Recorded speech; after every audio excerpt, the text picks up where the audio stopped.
Ulikuwa mnapoteza muda hapa toka asubuhi. Si jibu umetoa hapa. Kristo ni jina. Sasa mnavyowadanganya hawa ni dini. Hawa jamaa vipi hao? Kristo ni jina. Haiwezekani duniani jina la mtu likawa dini. Impossible. Impossible. Alafu anauliza Muhammad kamsimisha. Kwa nini mnaenda kumpiga mawe? Kwani Yesu hakupigwa mawe? Nyinyi wa Kristo, Yesu hajapigwa mawe? Alafu kisha silimu, ile sifa yako ya kwanza unaacha. 6:70 Yohana. Nauliza B. 6:70 Yohana. Yesu akasema, Je, mimi sikuwachagua ninyi thenashara na mmoja wenu ni shetani? Na mwanafunzi wa Yesu mmoja alikuwa shetani. Mlikuwa hamjamuona huyu? Huyu hamjamuona au? Hamjamuona. Sasa kwa kuwa mmemaliza kusema Kristo ni jina, 11:29 Mathayo, conclusion na conclude. 11:29 Mathayo. Jitieni nira yangu na mjifunze kwangu. Safi. Kwa kuwa mimi ni nani? Ni mpole na mnyenyekevu wa moyo. Yesu anasema tujifunze kwake kwa kuwa ni mpole na mnyenyekevu. Naomba aya kwenye Biblia. Yesu kasema jina langu ni dini. Jina langu? Naomba aya kwenye Biblia. Yesu anasema jina langu la Yesu au Kristo ni dini ya Mungu. Takbir! Dakika zangu hazijaisha. Kwa kuwa Kristo ni jina na Yesu kasema tujifundishe kwake ili mtukonvinsi sisi tuwe wa Kristo. Naomba aya Yesu alivyosema katika Biblia kwamba jina langu Kristo ni dini ya Mungu. Salamu alaykum. Wa alaykum salam wa rahmatullahi wa barakatuh. Sallallahu ala Muhammad. Ndo Profesa Habibu Othman Mazingi. Kwako mwenyekiti mwenza. Asante mwenyekiti. Wewe nimpandishe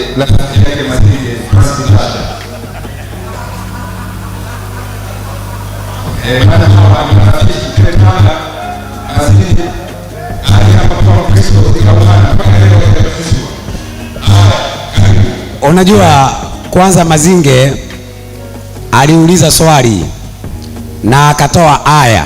Usipokuwa makini kusikiliza utashangaa. Alisema hivi katika Yohana 4:25, yule mwanamke anamuuliza Yesu, mwanamke Msamaria, tunajua ya kuwa yuaja Masihi aitwaye Kristo.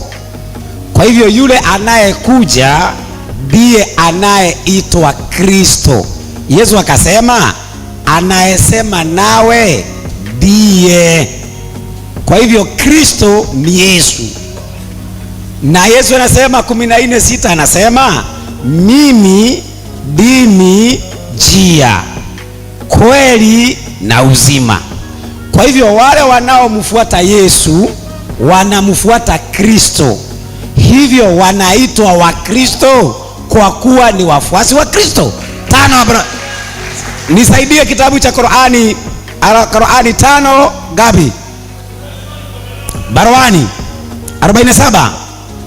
47. Ndio. Na sisi tuliwaamrisha wafuasi wa Isa. Tuliwaamrisha wafuasi wa Isa. Yani watu wa Injili wa Kristo. Kumbe wafuasi wa Yesu ni watu wa Injili. Wanaitwaje? Wa Kristo. Kristo ni nani? Yesu. Basi hivyo tu Mazinge ndio haelewi. Alafu Mazinge akasema, kwanza amemaliza mada, mimi hata sijui mnabaki Waislamu mkifanyaje. Huyu amesema Yesu hakumsilimisha shetani, lakini Muhammadi alimsilimisha shetani. Kwa hivyo leo ukiulizwa dini ya shetani ni gani? Islam. Unasema Uislamu. Sasa utatukonvinzije sisi tutoke katika imani ya Kikristo tuje kwa dini ya shetani? Inaingia kwa akili? Mathayo 4:10 tena amesema yeye, nyinyi ni mashahidi, amesema Si ati Yakobo anamwekelea, yako hapa. Amesema Yesu kashindwa. Yesu kasilimisha, Muhammad kasilimisha shetani huyu. Mathayo 4:10. Ile 10 Mathayo. Inasema hivi. Ndio. Ndipo Yesu alipomwambia. Yesu alimwambiaje? Nenda zako shetani. Kwa hivyo Yesu alimfukuza shetani. Muhammad akamsilimisha shetani. Jawabu nayo tena kamaliza. Alafu msomaji, mwalimu, hebu nisaidie Alulu Al-Marijani. Uko naye? Lulu. Hadithi 1708. Ndio naona mtume anasema nyinyi lazima mfuate njia ya waliokuwa kabla yenu mpaka mkue wa Kristo, mpaka mkue wa Kristo. Ramadhani, wewe unataka kuniambia unakaa dini ambayo shetani yuko ndani kabisa? Ndio unasema Allahu akubali, shetani yako hapo nyuma na yeye. Lulu Al-Marijani. Alulu Al-Marijani. Hadithi ya ngapi mwalimu? 1708. 1708. Hadithi ya 1708. Naona mimi jibu nimeshalitoa. Alafu kuna kitu moja nimejua leo. Unaona yeye Dr. Sule, tukisema tu akae pale peke yake, atoke hapa anakushiwa. Mimi nimeshajua anakushiwa na hawa. Kwanza huyu bogo ndiye anamkoshikosha, anaenda hapa na wewe, nakwambia hivi Sule, tuweke hata kama itakuwa ni miezi 2 na kuja na hapa. Inasema tuweke, alafu ukae kando pale peke yako. Wewe nikiwa sitakubatiza uniulize wewe. Ni hao tu wanakukoroga akili. Soma hiyo. Hadithi ya Abu Sa'id ndio Khudri radhiallahu anhu kutoka kwa Mtume sallallahu alayhi wasallam. Anasemaje? Amesema ndio, wallahi mtazifuata njia za waliokuwa kabla yenu. Nyinyi mtafuata njia za waliokuwa kabla yenu, shubri kwa shubri, dhiraa kwa dhiraa, kiasi kuwa hata kama wataingia katika shimo la mburukenge, mtafanyaje? Mtawafuata. Kwa hivyo Waislamu lazima watafuata njia za waliokuwa kabla yao. Shubri. Maliza. Tukasema ewe mtume wa Allah, unawakusudia Mayahudi na Wakristo?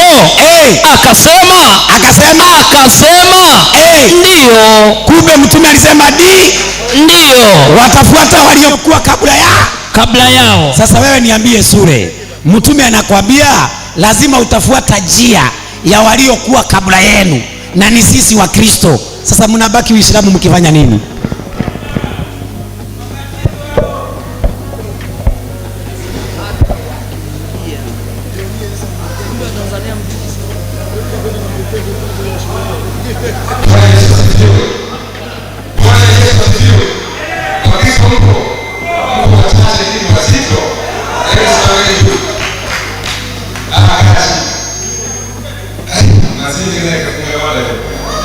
Dini ya kweli kati ya Ukristo na Uislamu. Dini ipi ya kweli kati ya Ukristo na Uislamu? Leo tumegundua kwa mjibu wa Sheikh Mazinge, shetani ni Muislamu. Basi mimi nimesikia kwa mwalimu wangu, mimi nimedakia tu. Basi muda umeisha. Sasa hivi ni saa 11 na dakika 10 na kibali chetu kinasema 9. Kwa hiyo ukiona tumeshuka mpaka sasa hivi, ujue ni muda tu ambao wenye kiti tumevunja tu utaratibu. Labda tuchukue swali nyingine, sawa, lakini kama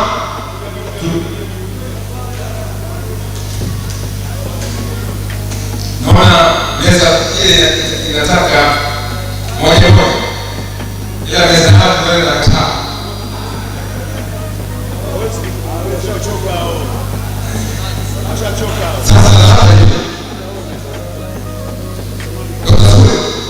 waziri wako moja. Haya, basi tufanye hivi, tusirudi katika swala la nyongeza ili tuepushe muda. Tunakubaliana? Ilipigwa swali tap, linajibiwa tap. Nani alikuwa anauliza? Nyinyi mlikuwa mnauliza Basi sisi tunauliza. Mzee Makatumbula, Mchungaji Charles Makatumbula, panda kwa ajili ya swali la dakika 3.